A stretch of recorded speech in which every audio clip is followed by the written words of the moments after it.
तब तक ये बच्ची थी, इलाहाबाद की थी सर। कहे अंकल जी आप भी इंटरव्यू देने आए हैं? हम कहे हाँ बेटा, आखिर अंदर बैठा हो तो इंटरव्यू के लिए बैठूंगा, किसी गार्जियन को करने नहीं दिया जा रहा। अरे अंकल जी आप, हम कहे क्या हो बेटा, मेरा आपसे कोई कंपटीशन नहीं है, आप लोग अपनी तैयारी करो, इंटरव्यू दो। पूछिए कितना क्वेश्चन सही हुआ। हमने बताया था कि 102 सही था, बाद में वो घटने के बाद ऐसा हो गया था। तो अंकल जी आपका तो हो जाएगा। हमें पता नहीं बेटा।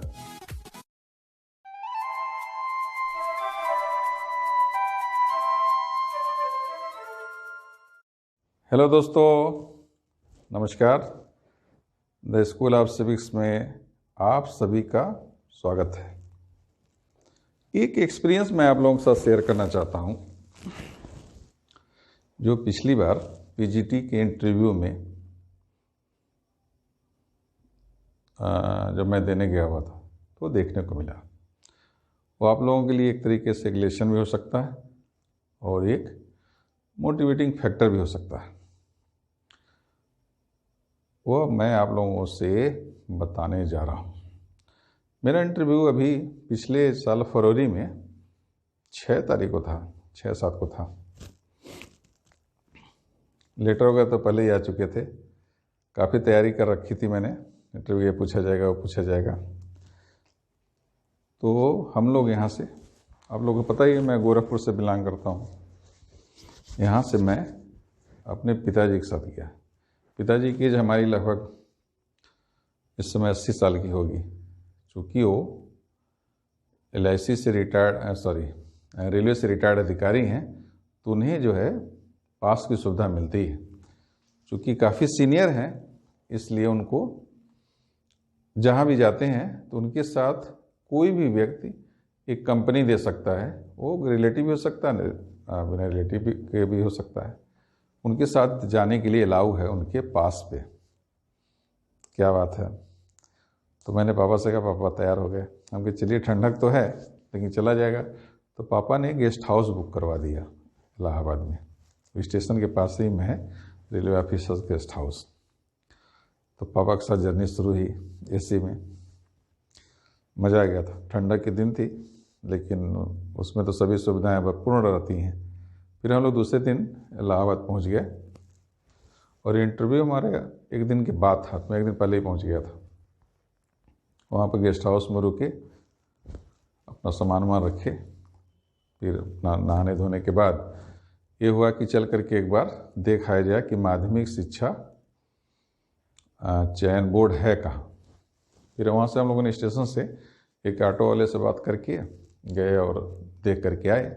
तो बाहर तमाम लड़के निकल कर रहे थे। मैंने पूछा किस सब्जेक्ट का है, तो कोई एग्रीकल्चर का था, वही मिला। बाकी लोग रुक ही नहीं रहे थे, इतना तेजी के साथ जैसे निकलते भागते हुए नजर आते थे। और देख करके तो मैं थोड़ा समझ गया, बाप रे बाप, लग रहा है कि वहाँ पे पूरी कुश्ती हो रही क्या, सबके मुँह उतरे हुए हैं। उन्होंने पूछा कैसे कैसे, बोले बोर्ड पे पढ़वाया गया था और ये सब चीज़ें। होंगे चलो कोई बात नहीं। तो टहल घूम करके हम लोग फिर वहाँ आगे गेस्ट हाउस में दूसरे दिन मैं तैयार होकर के पहुँचा इंटरव्यू के लिए, क्योंकि रिपोर्टिंग टाइम 9 बजे थी। तो 9 बजे पहुँच करके वहाँ खड़े हुए, देख से एक रणबांकुरे आए हुए हैं। मैं भी उन लोगों में, सब छोटे उम्र के बच्चे बच्चियाँ ही थी। देख करके भी अच्छा लग रहा था कि कितने जुझारू लोग हैं आए इंटरव्यू देने के लिए। मैं अपने से कम उन लोगों को देख करके ज़्यादा प्रफुल्लित हो रहा था। एक व्यक्ति मिले जो थोड़े से उम्रदराज थे, लेकिन मैं उन्हें बहुत देर तक समझता रहा ना कि वो गार्जियन है, क्योंकि वो सबसे बात कर रहे थे, इधर पूछ रहे थे उधर पूछ रहे थे। मैं नहीं संकोच पूछ पा रहा था कि कौन है, क्या है, कैसे हैं। लेकिन थोड़ी देर बात करने के बाद मुझे लग गया कि ये भी गोरखपुर के ही हैं, एक सर्विसमैन थे। तो पता चला रही तो इंटरव्यू देने के लिए आए हैं।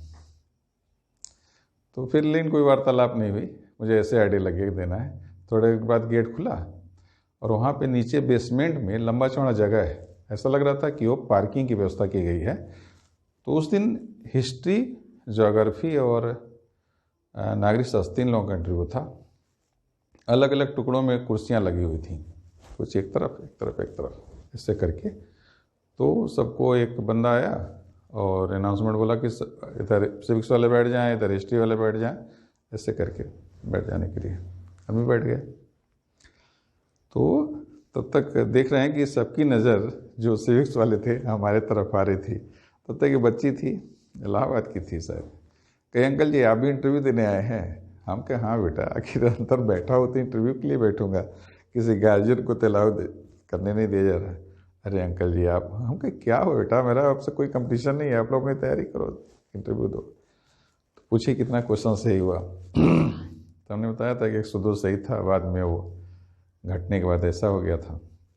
कहे अंकल जी आपका तो हो जाएगा। हमको पता नहीं बेटा, क्योंकि हम बीएड नहीं हैं, तो जो लोग बीएड एमएड रहते हैं उनको एक्स्ट्रा मार्क मिलेंगे। तो वहीं उसी जगह पे मार्कशीट की चेकिंग भी चल रही थी। तो हिस्ट्री जोग्राफी वालों को ऊपर भेज दिया गया। ऊपर क्या हो रहा था मुझे नहीं पता था, नीचे भी सिस्टम लगे हुए थे, लोग अपने अपने मार्कशीट को वहाँ पे चेक करवा रहे थे। थोड़ी देर प्रतीक्षा के बाद हम सब लोगों को एक एक टोकन मिल गया था, ये है। और जो लोग मोबाइल वोबाइल जमा करना था, क्यों मोबाइल वगैरह अलाउ नहीं था, तो अपना जमा कर दें। चूँकि मैं पापा साथ में गए थे, मैं सब उन्हें दे दिया था, मैं जानता था कि अक्सर ये अलाउ नहीं किए जाते हैं। जब गए तो मार्कशीट की जब चेकिंग शुरू हुई तो बच्चों में ग्रेजुएशन जो है एग्रीकल्चर से किया हूँ, और बाद में मैंने एमए किया था सीतारतम में। तो देखा, अरे आप तो ग्रेजुएशन एग्रीकल्चर से एमए, ये कैसा, फाइल बंद कर दिया। बोला ऊपर जाइए। ठीक है चले जाते हैं। ऊपर गए, वहाँ पे एक सज्जन और टहल रहे थे ऐसे लोग, दिखाए, हमारा देखा, बोला ये क्या चीज़ है, चलिए आप वहाँ बैठिए। एक चेयर रखी थी किनारे, मैं उस पर बैठ गया। अब वह पीरियड से लेकर के इंटरव्यू तक जो मुझे मानसिक प्रताड़ना झेलनी पड़ी, वो बहुत ही अविस्मरणीय है, कभी भूलता नहीं है। एक दिक्कत ये थी कि अलग से एक आइसोलेट करके बैठा दिया गया था। जो भी उधर से जाता था सब लोग मुझे ही देखते थे, ये क्यों बैठाए गए, ये क्यों बैठाए गए हैं। जैसे लग रहा था कि कोई मुन्ना भाई पकड़ में आ गया हो और उसे बैठा दिया गया हो। और एक तो देखते ही समझ जाते थे कि ये सीनियर सिटीजन वाला आदमी यहाँ करने के आगे बैठे रहे। तब तक 10 से 15 मिनट के बाद एक बंदा आया, बोला कि अपनी फाइल दीजिए, फाइल दे दी उसको। अब दिक्कत ये थी कि मैं किसी से कम्युनिकेशन नहीं कर सकता था, क्योंकि कोई मोबाइल तो सब बाहर ही रखे हुए थे, जिन लोग थे सबके जमा हो चुके थे। अब बैठ करके मैं प्रतीक्षा कर रहा हूँ क्या होगा। अंदर से तमाम निगेटिविटी आ रही थी कि अभी जाऊँगा, सब लोग नीचे बैठे हैं, लोग पूछेंगे कैसे हुआ, तो मैं क्या कहूँगा, मैं इंटरव्यू नहीं दे पाया। और जो रिलेटिव्स हैं, बच्चे बड़े बड़े हैं, पूछेंगे क्या करके आ गए पापा आप। ये सब सोच करके मन जो है बड़ा ही कुंठित हो जा रहा था। मैं खुद भी जो फोबिया होती है एक तो थी पहले से, उस पर भी ये इंसिडेंट हो जाने के बाद और मैं नर्वस होता चला गया।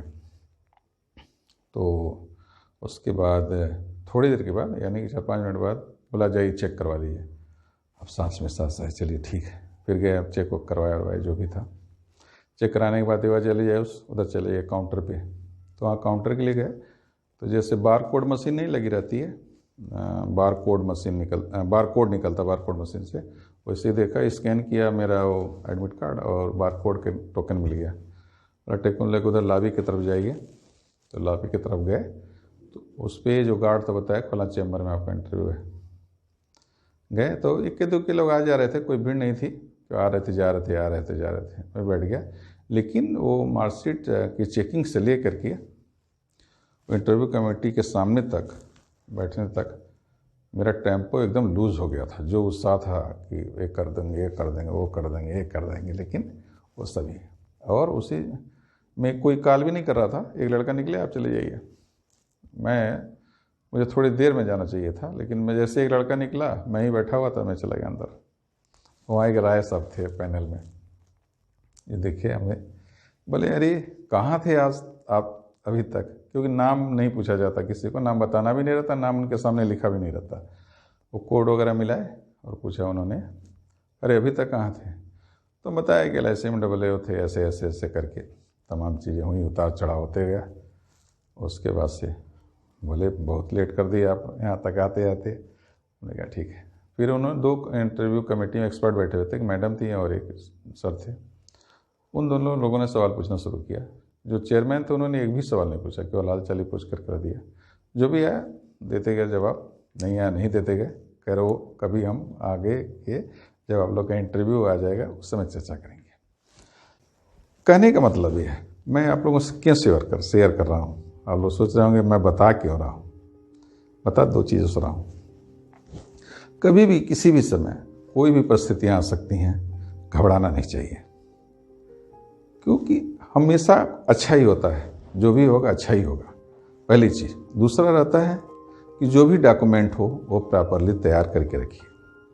तीसरी चीज़, जब भी आप फॉर्म भरें आप देख लें कि हमारी एलिजिबिलिटी इसमें है कि नहीं है। कई बच्चे हमसे पूछते हैं पब्लिक एडमिनिस्ट्रेशन है सर, हम भर सकते कि नहीं।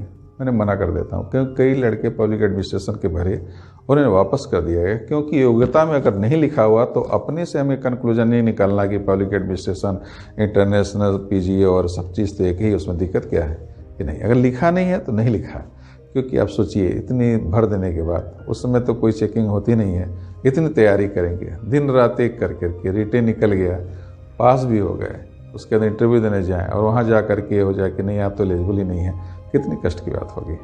तो इसको हमेशा सोच में ध्यान रखना है। तीसरी चीज़, उम्र कोई बाधा नहीं बनती है। ये कभी ना सोचें कि मेरी उम्र 35 साल हो गई, 38 साल हो गई है, मैं एग्जामिनेशन नहीं पास कर सकता हूँ, मैं इंटरव्यू नहीं दे सकता हूँ। ये कभी ना सोचिएगा दोस्तों। मैं आप लोग गार्जियन के तौर पे हूँ, मैं अभी इस मई में 55 साल का हो जाऊँगा, लेकिन तब भी आप लोगों के लिए, आप लोगों के दिखाने के लिए कि उम्र कोई बाधा नहीं होती है। ऐसा नहीं है कि मेरे पास काम नहीं है, मैं व्यस्त नहीं रहता हूँ। ये सभी के बावजूद भी आज भी मैं दिन भर करीब 150 किलोमीटर बाइक चला करके आया हूँ, लेकिन तभी आप लोगों के साथ शेयर कर रहा हूँ, ये बताने के लिए कि कोई भी बाधा आपकी इच्छा को रोक नहीं सकती है, कोई भी बाधा आपके पर लक्ष्य को पाने से रोक नहीं सकती है। अगर आप में जज्बा है, कुछ करने का जुनून है, वो जुनून पालिए, वो जुनून पैदा करिए। जिस दिन वो पैदा हो जाएगा बच्चों, उस दिन आपको हर चीज़ मिलेगी जो आप चाहेंगे। पढ़िए, खूब पढ़िए, जो समय मिले वही पढ़िए, उसी को पढ़िए। ऐसा नहीं है कि जो दिन भर अगर खाली बैठे हुए हैं वही सबसे ज़्यादा पढ़ते होंगे। वो लोग ज़्यादा पढ़ते हैं, जो लोग ऑफिस से आते हैं 2 से 3 घंटे पढ़ते हैं, वो ज़्यादा पढ़ लेते हैं उनकी अपेक्षा जो दिन भर किताब लिए बैठे रहते हैं। इससे क्या फ़ायदा? अगर हम कंसंट्रेट नहीं होते हैं, कॉन्सेप्ट हमको समझ में नहीं आते हैं, समय खर्च करने से क्या फ़ायदा है। बच्चों पढ़िए, आपके सामने इतनी अच्छी गोल्डन अपॉर्चुनिटी है, पता नहीं फिर आएगी कि नहीं आएगी। इतना पढ़े होंगे आप लोग, MA किए होंगे, BEd किए होंगे, कितनी तैयारी किए होंगे। लोगों की इच्छाएं हैं, बहुत सारे लोग शादीशुदा होंगे, अच्छी नौकरी की तलाश में होंगे, बच्चों की इच्छा होगी, पत्नी की इच्छा होगी, माँ बाप की इच्छा होगी। उनके लिए पढ़िए, उनकी इच्छाओं को पूरा करने के लिए पढ़िए कि नहीं पिताजी, नहीं हम जो भी आपकी पत्नी हो, मैं तुम्हें इस साल नौकरी करके दिखा दूंगा, इस बार दिखा दूंगा कि कैसे सरकारी नौकरी पाई जाती है।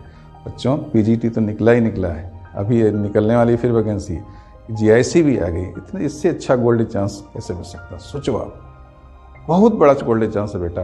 और मैं आप लोगों के हमेशा साथ हूँ, मेरा आशीर्वाद हमेशा साथ में है, मैं हमेशा आपके साथ हूँ। कभी अपने से आपको मुझे अलग मत समझिएगा, आप लोगों को सफलता जरूर मिलेगी। मेरा ढेर सारा आशीर्वाद और स्नेह आप लोगों के लिए है। फिर मिलते हैं अगले वीडियो में।